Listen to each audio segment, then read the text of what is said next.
Fight Club is a story about how a guy's life gets completely turned upside down when he meets a charismatic and unconventional man who shows him there is a way out of his depressingly repetitive and stale life to a world of complete freedom from the system we are born into. A spiritual awakening that draws in a crowd of other men who also seek the meaning of their existence. We've all been raised on television to believe that one day we'd all be millionaires and movie gods and rock stars, but we won't.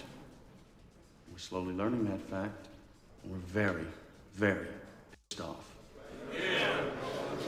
Now, before we go any further, I need to warn you that if you haven't seen this movie before, I'm going to be giving away a huge spoiler that could ruin the experience for you. So I would urge you to watch the movie first and then come back. Right now it's available on Netflix and Disney Plus in the UK. But if you're happy to continue, let's crack on.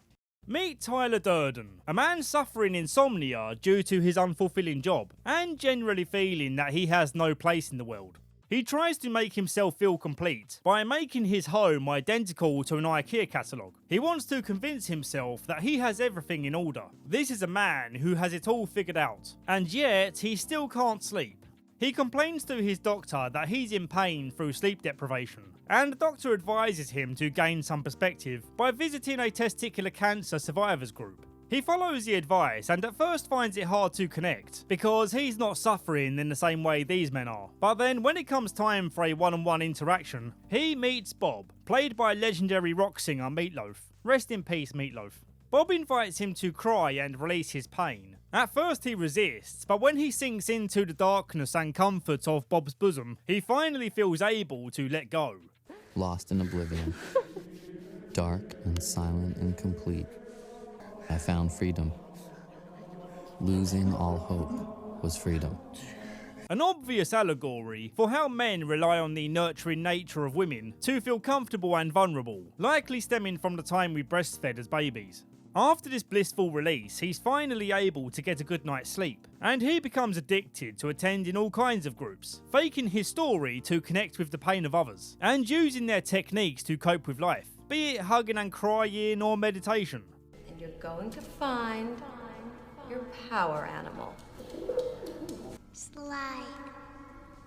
All is going well, it seems, but then all of a sudden a strange woman enters the room. This is cancer, right? Tyler hilariously points out that she doesn't have testicular cancer, as well as any other illnesses that she's pretending to have, just like Tyler. He cannot stop focusing on her, forced to reflect on the false narrative that he's projecting by being here. This woman, Marla Singer, is coming to these groups for the same reason, and also there's free coffee. He begs her to agree to a session rotation to make sure they don't end up in the same room. That way he can focus on being there without distraction. She agrees to it and life goes on. Here we learn more about Tyler's work life. He works as a financial risk assessor for a major car company. He investigates car crash fatality cases to decide if going to court is a cheaper option than initiating a recall on the model, if it seems there is a good case to suggest that it was this particular model of car at fault. Are there a lot of these kinds of accidents? You wouldn't believe. As he travels around the country with insomnia, he has trouble keeping track of time, not fully aware of when he's been sleeping or when he's been awake, waking up in different places with passages of time slipping by. This is your life, and it's ending 1 minute at a time. On one fateful flight, he meets a guy whose name also happens to be Tyler. We'll keep things simple by calling this funky looking Tyler New Tyler, and our normal looking protagonist Old Tyler. New Tyler speaks very candidly and cynically about the world, which immediately interests Old Tyler. You know why they put oxygen masks on planes? So you can breathe. Oxygen gets you high. In a catastrophic emergency, you're taking giant panic breaths. Suddenly you become euphoric, docile. You accept your fate. New Tyler is a man of many jobs. He owns a soap company, he works for a catering company, and also he's a cinema projectionist. In the latter two jobs, he enjoys breaking the rules. As the kids say, he lets his intrusive thoughts win. Because it affords him other interesting opportunities. Like splicing single frames of pornography into family films.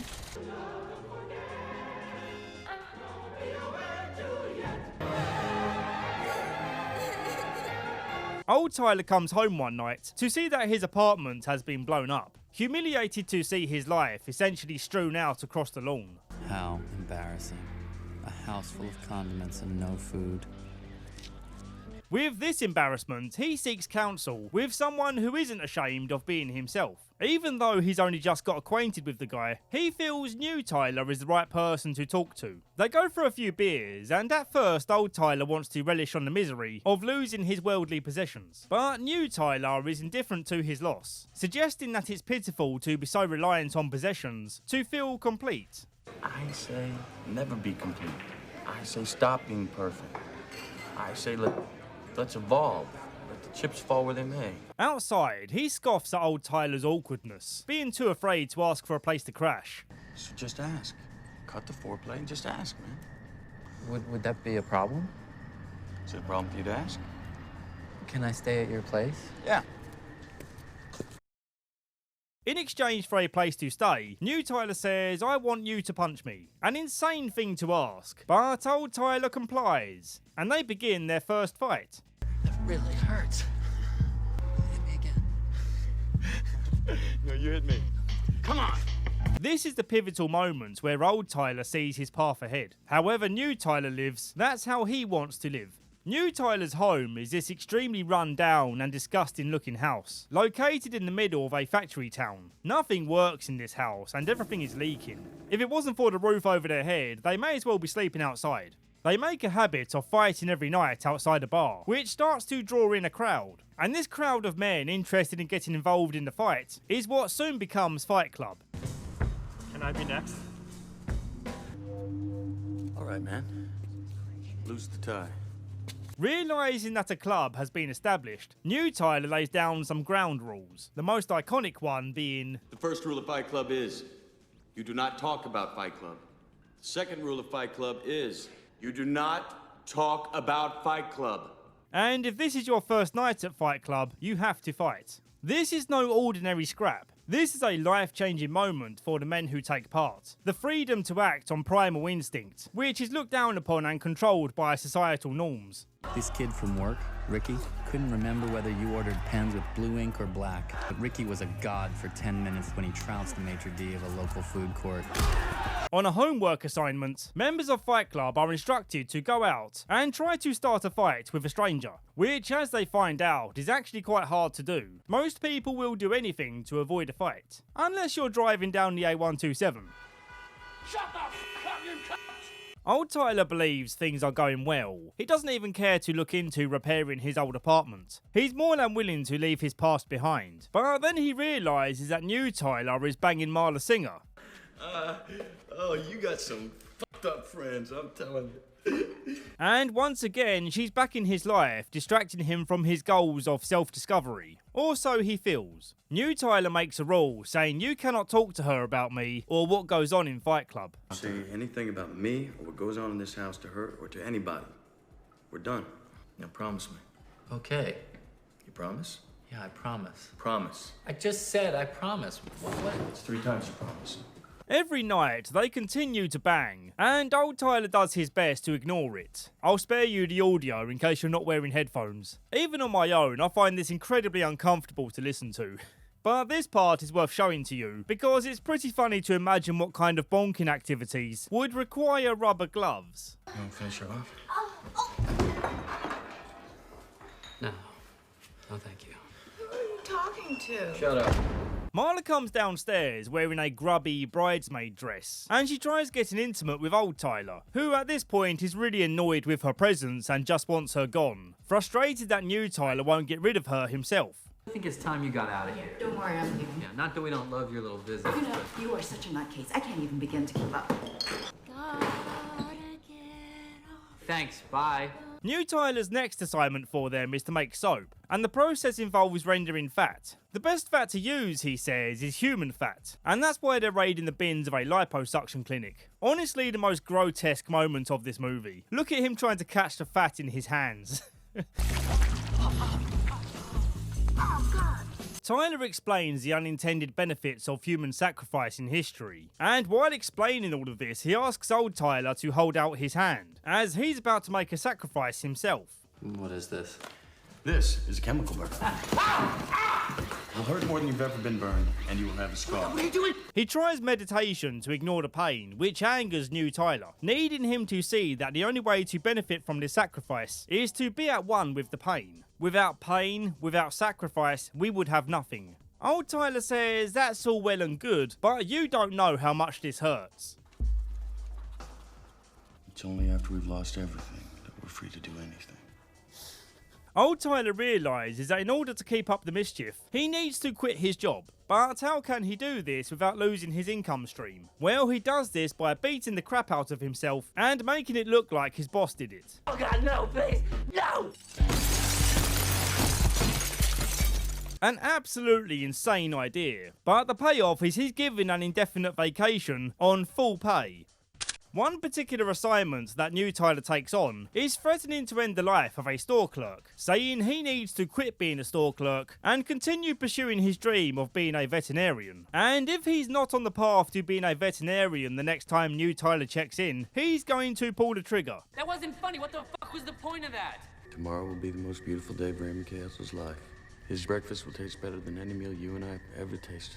We're all living on borrowed time, without truly knowing when it's going to run out. If you knew for certain how much time was left, would you reprioritise? Having appreciation of this idea is one of the biggest themes of this movie. No fear, no distractions. The ability to let that which does not matter truly slide. This is your life, and it's ending 1 minute at a time. New Tyler starts converting members of Fight Club into becoming members of a revolution called Project Mayhem. And it's here where old Tyler feels like he's been left behind in these plans, seeing New Tyler taking control as the frontman of operations. They threaten the police commissioner to call off his investigations into Fight Club, which at this point is so big that it's nationwide. Fight clubs and Project Mayhem popping up everywhere, causing chaos. They make him aware that Fight Club has members who operate in every industry imaginable. The people you are after are the people you depend on. We cook your meals. We haul your trash. We guard you while you sleep. Do not fuck with us.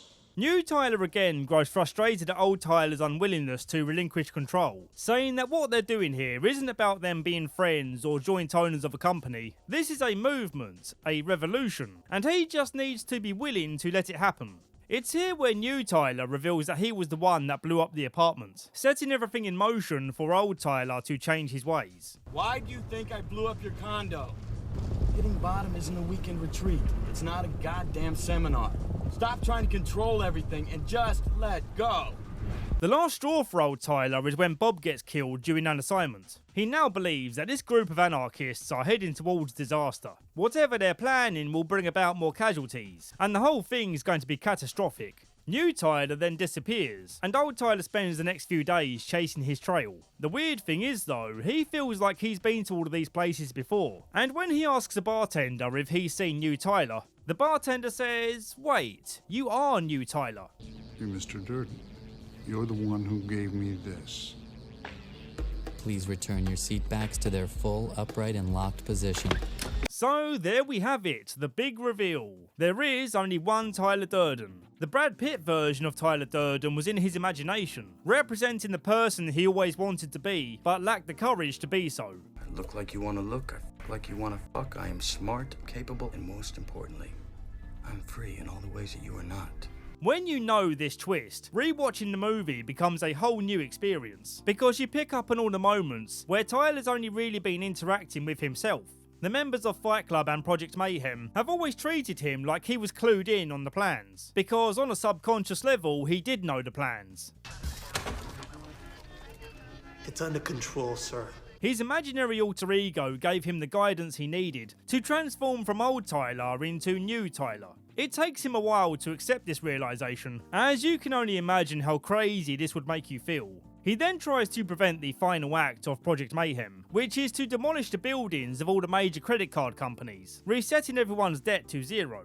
He essentially fights himself the whole way, in a very fun sequence, with his anarchist side trying to convince him that he is powerless to stop it happening now. The bombs are all ready to detonate. The seeds have been sown. This is going to happen no matter how much he beats himself up. He does have one idea though. He could shoot out the side of his own mouth, which will stop New Tyler's voice being in his head. What's that smell? I'm not sure that's how split personality disorder works, but let's run with it. After blowing out half his face, Tyler Durden finally feels like he's back in control. Marla Singer's brought back onto the scene, and he apologises for everything he put her through. And as they hold hands, they watch the world collapse. You met me at a very strange time in my life. Such a brilliant movie. There's so much more I could have delved into. Like, I have a theory that Bob didn't have boobs just because it looked funny, but because he represented a motherly figure in Tyler's life. And he really doesn't look like he belongs there in his revolution, which is perhaps the reason why ultimately he got killed. This theory is further backed up by this dialogue from New Tyler. We're a generation of men raised by women. I'm wondering if another woman is really the answer we need. I love all the meta-irony of this movie, talking about the control that advertising has on people, while at the same time having product placement, because movies are very expensive to make. They rely on advertising just as much as we do, just in a slightly different way. Advertising has us chasing cars and clothes, working jobs we hate so we can buy shit we don't need. This is a special kind of movie where your experience will differ based on your perception of self and society. The first time I saw this movie I was 19 and it rocked my world, which I know sounds kinda cringe, but at the time I was a very lost young man. And while I didn't exactly join a fight club or start spraying smiley faces on the side of buildings, I do credit this movie for giving me the inspiration to write a novel. It was always something I wanted to do, but I kept putting it off, afraid of failing, afraid of looking like a fool, when it turns out I'm not as good as experienced writers. All the while not appreciating that I won't be given a second life to try and make it happen. Guys, what do you wish you'd done before you died? Paint a self-portrait. Build a house. And you? I don't know, nothing. You were to die right now, how would you feel about your life? I don't know. I wouldn't feel anything good about my life. Is that what you want to hear me say? Fine. Here's the proof that I actually did write a novel. And no, I'm not going to let you read it because it's embarrassingly cringe. But you know what? I'm still proud to say that I wrote a novel. The lesson I learned from Fight Club is still valid. I continued to push on with YouTube through many years of failing videos, the evidence of which is now visible on Patreon. But even in the most depressing times, I pushed on, because I kept on reminding myself that this is the only life I'll get. This is my life and it's ending 1 second at a time, so I better get back to making videos. Thank you to all my members of Project Mayhem for making this happen. In the end credits, a member of Project Mayhem has a name. Yeah, that's a cool reference to end on.